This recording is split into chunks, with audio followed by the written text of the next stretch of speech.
আমার নাম গোপী, বয়স 29। আমি কলকাতার বাসিন্দা। কলকাতা থেকে একটু সাইড একটা মফস্বল এলাকায় থাকি।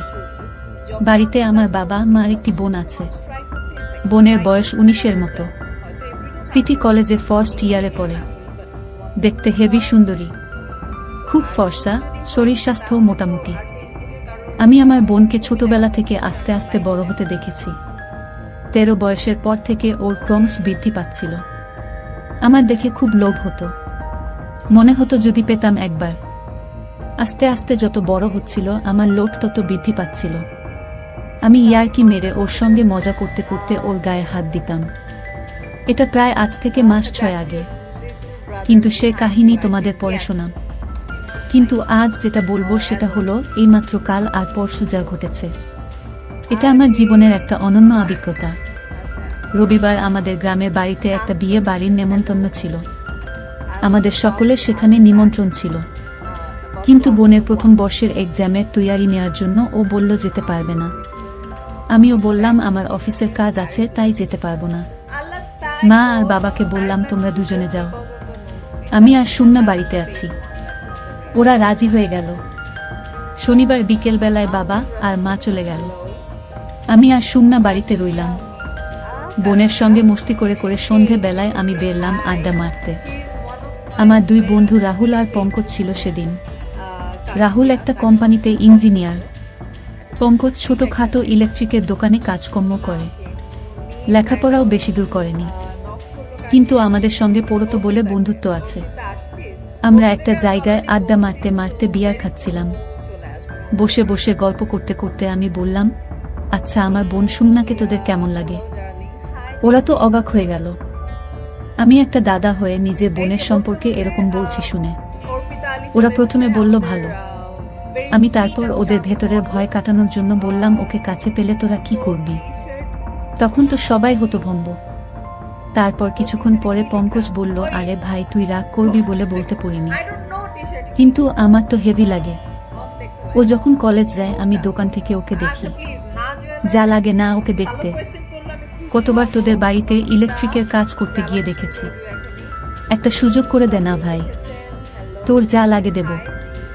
রাহুল বলল, ভালোই হয় যদি কাছে পাই। আমি বললাম, বাড়িতে এ সময় কেউ নেই, সবাই মিলে একটা সুযোগ আছে, কিভাবে কি করা যায় বলতো? পঙ্কজ বলল, চল এখনই তোদের বাড়ি যাই। আমি বললাম, আশেপাশের ফ্ল্যাটের লোকেরা সন্দেহ করবে, তাছাড়া মা যদি জানতে পারে তাহলে খুব বকবে। এখানে হবে না, অন্য কোথাও। তখন রাহুল একটা মস্ত প্ল্যান দিল। বলল, চল সবাই মিলে দীঘা ঘুরে আসি, তোর বোনকেও নিয়ে যাই। ওখানে গিয়ে হোটেল ভাড়া নেব, তারপর সেখানে সবাই মিলে। আমি বললাম, কিন্তু ও কি আমাদের সঙ্গে যেতে রাজি হবে? পঙ্কজ বলল, রাজি কাতে হবে, তুই শুধু যেভাবে হোক তোর বোনকে রাজি করা। আমার দীঘায় অনেক পরিচিতি আছে, আমার চেনা হোটেলও আছে, আমি ফোনে রুম বুক করে নেব। আমি বললাম, ঠিক আছে দেখছি। রাহুল বলল, না দেখছি নয়, আমি সব খরচা করব, তুই শুধু রাজি করা। আমি বললাম, ঠিক আছে। তাই আমাদের ঠিক হলো আমরা 3 জন দীঘা যাব আমার বোন সুমনাকে নিয়ে। দীঘা হলো ওয়েস্ট বেঙ্গলের সবচেয়ে বড় সি বিচ, খুব সুন্দর জায়গা। আমি ওখানে 3-4 বার গেছি। কলকাতা থেকে 4-5 ঘন্টার পথ, বাসে করে যেতে হয়, এছাড়া ট্রেনেও যাওয়া যায়। এবার কাহিনীতে আসি। আমি বাড়িতে এসে বোনকে বললাম, সুমনা বাবা মা তো নেই, চল না কোথাও থেকে ঘুরে আসি। আমার 2 বন্ধু আর 2 বান্ধবী যাবে, সবাই মিলে মজা করতে করতে যাব। ও বলল, দাদা আমার যে পরীক্ষা সামনে, পড়াশোনা করতে হবে। আমি বললাম, চল না একটা দিন তো, আমরা সবাই মিলে খুব মস্তি করব। আর তাছাড়া তুই তো জানিস আমার বন্ধুদের কে, সীমা আর আঞ্জু যাবে সঙ্গে, তোরা 3 জন মেয়েরা মস্তি করবি। এইভাবে অনেকক্ষণ ধরে বলে ওকে রাজি করলাম। বললাম, ব্যাগ প্যাক করে নে, বিচে স্নান করতে হবে, সেই অনুযায়ী হালকা কাপড় জামা নিবি, সকালে বেরবো। রাতে শুয়ে শুয়ে রাহুল আর পঙ্কজকে ফোন করে দিলাম। সকালে দুজনে বেরিয়ে পড়লাম। রাহুল আর পঙ্কজ পরের স্টপেজে উঠবে, আমরা বাসে উঠে পড়লাম। পরের স্টপেজ যথারীতি রাহুল আর পঙ্কজ উঠল।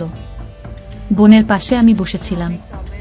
2-3টা স্টপেজ পর যখন কোনো মেয়ে উঠল না, তখন বোন আমাকে বলল, কিরে দাদা, তুই যে বললি সীমা আর আঞ্জু আসবে, কই উঠল না তো?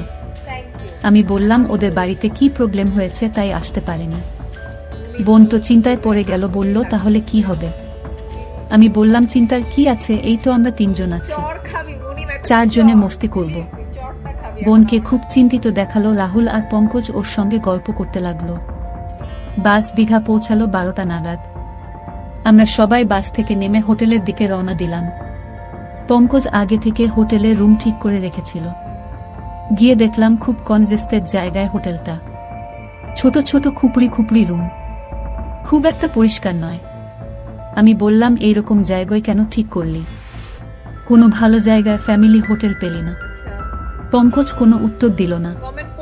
বলল, যা ঠিক করেছি তাতেই চল, বেশি কথা বলিস না। পরে জেনেছিলাম এটা আসলে একটা কম দামি হোটেল। বাইরে থেকে যারা ওসব কাজের জন্য এখানে আসে তারা এখানে থাকে। এদের নিজস্ব সার্ভিসও আছে, কেউ কেউ সাথে নিয়েও আসে। যাই হোক, আমরা 2টো রুম বুক করলাম, একটা বোনের জন্য আর একটা আমাদের 3 জনের জন্য। আমরা রুমে ঢুকে প্ল্যান করলাম বিচ যাওয়ার আগে একটু ড্রিঙ্ক করব। তাই বোনের রুমে নিয়ে গিয়ে বললাম, তুই ফ্রেশ হয়ে নে, একটু পরে বিচে যাব, আমরা খাবার নিয়ে আসছি। এই বলে আমরা বাইরে গেলাম। একটা বারে বসে বসে হুইস্কি আর খাবার খেলাম। আধ ঘন্টা পরে ওখান থেকে বেরিয়ে বোনের জন্য খাবার কিনতে গেলাম। এসে দেখি পঙ্কজ আর একটা ড্রিঙ্কস কিনেছে। আমি বললাম, কি হবে এটা? বলল, কাজে লাগবে। আর একটা স্প্রাইটের 600 ml কিনে রুমে এলাম। রুমে এসে পঙ্কজ স্প্রাইটের বোতলটা একটু খালি করে ওতে ড্রিঙ্কসটা ঢেলে দিল। তারপর বলল, চল